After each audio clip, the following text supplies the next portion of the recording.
Good evening साथियों। तो साथियों आज इस क्लास में देखेंगे कि हिंदी साहित्य ही इसका अध्याय 7 क्या नाम है, भरत राम का प्रेम तुलसीदास के पद। दोनों कविताओं की इस कविता के प्रतिपाद्य और सार भी देख लेंगे, कवि परिचय भी देख लेंगे। साथियों शुरू करते हैं क्लास को। तो कवि परिचय का नाम है तुलसीदास जी, तो शुरू करते हैं। जीवन परिचय। तुलसीदास सचमुच हिंदी साहित्य के यानी कि सच में ही जाज्वल्यमान सूर्य, इनका काव्य हिंदी साहित्य का गौरव है। गोस्वामी तुलसीदास राम भक्ति साकार का प्रतिनिधित्व कवि है साहब, यानी कि हिंदी कवि के मतलब। वैसे वे समुच्चय भक्ति के काव्य प्रमुख आधार स्तंभ है। उन्होंने समस्त वेदों शास्त्रों साधना के मतवादों मतवादे देवी देवताओं का समन्वय करके महाकाव्य किया है। वे बेजोड़ कहा जाता है कि तुलसीदास का जन्म 1532 ईस्वी में बांदा जिले के उत्तर प्रदेश के राजापुर नामक गांव में हुआ था। कहा जाता है, किसी को मेन पता नहीं है कि कहाँ पर हुआ था, लेकिन कहा जाता है 1532 में हुआ था। और बांदा जिला कहाँ पर स्थित, उत्तर प्रदेश के राजापुर नामक गांव में तुलसीदास का जन्म हुआ था। उनके पिता का नाम आत्माराम दुबे था। क्या नाम था? आत्माराम दुबे। और माता का क्या नाम था? हुलसी। वे मूल नक्षत्र में पैदा हुए थे और इस नक्षत्र में बालक का जन्म अशुभ माना जाता है। कौन से जो मूल नक्षत्र में पैदा होता है उसका जन्म अशुभ माना जाता है, इसलिए उनके माता पिता ने उन्होंने जन्म से ही त्याग दिया। कहने का मतलब है कि उन्होंने उनको छोड़ दिया, जन्म से उनको अपना बेटा नहीं माना। इसी के कारण बाबा तुलसीदास को भिक्षाटन का कष्ट उठाना पड़ा। कहने का मतलब है कि जो उन्होंने भिक्षा उठानी पड़ी, कहने का मतलब वो भीख मांगने लगे, इसका कष्ट उठाना पड़ा और मुसीबत भरा वचन बिताना पड़ा और मुसीबत बचपन उनको उतना दर्द की ठोकरें उनको खानी पड़ी। कुछ समय उपरांत बाबा नसरत से बालक तुलसीदास का लालन पोषण किया और उन्हें शिक्षा दीक्षा दी। किसने दी? नरह सिंह नरहरिदास ने नरहरिदास ने उनको शिक्षा दी और पालन पोषण किया। तुलसीदास का विवाह दीनबंधु, किसका नाम है? दीनबंधु पाठक की स्वपत्नी है। दीनबंधु पाठक है, ससुराल का नाम है दीनबंधु पाठक है। और उनके पति का नाम रत्नावली रत्नावली उनकी पत्नी का नाम है। पर पत्नी के प्रति अत्यधिक आसक्ति होने के कारण एक बार वे अपनी पत्नी के मायके जाने पर उसके पीछे पीछे ससुराल जा पहुंचे। अत्यधिक आसक्ति कहने का मतलब अत्यधिक प्यार प्रेम था और वो ससुराल जाने लगी और तो उनके पीछे पीछे वो चलने पड़े। तो पत्नी ने उन्हें फटकारते हुए कहा, तालाज ने आवाज आपको तो आया हूँ साथ। गिक गिक ऐसे प्रेम को कहा, कहो मैं नाता तस्मी रंग देते ममे ता, ऐसी प्रीति ऐसी जो चिराग में होती न भयवती। इसका अर्थ देखेंगे साथियों नीचे।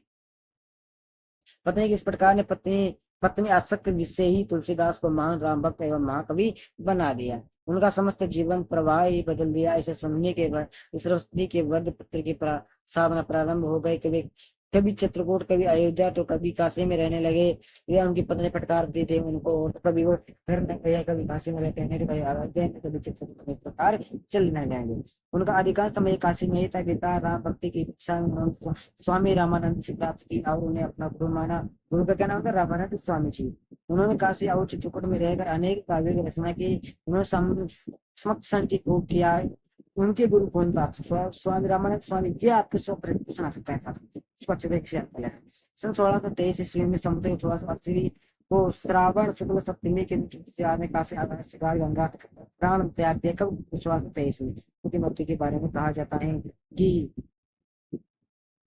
इस संवत 1680 गंगे के तीर श्रावण शुक्ल सप्तमी में तुलसी साथियों रचनाएं देखो तो रचनाएं नाम से तुलसीदास द्वारा रचित। किसने? तुलसीदास ने। तुलसीदास द्वारा रचित विश्व प्रसिद्ध रचनाएं उनके द्वारा रचित की संख्या 40 तक बनाई जाती है।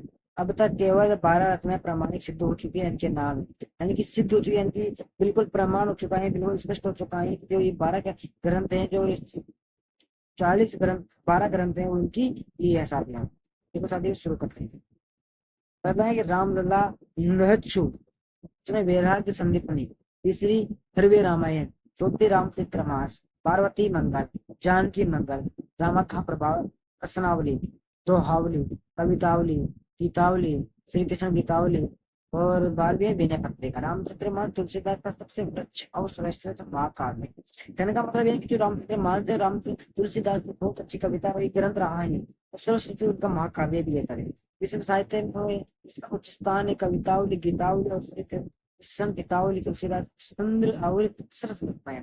विनय पत्रिका में भक्त तुलसीदास के रचनात्मक जो खूब उच्च कोटि कृति के रूप में सामने आए हैं। दोहावली में तुलसीदास की सूत्र सुक्ति शैली, परवे रामायण और रामलला, रज्जु ग्रामीण अवधि की मिठास के देश तुलसीदास की प्रतिभा के सुंदर उदाहरण।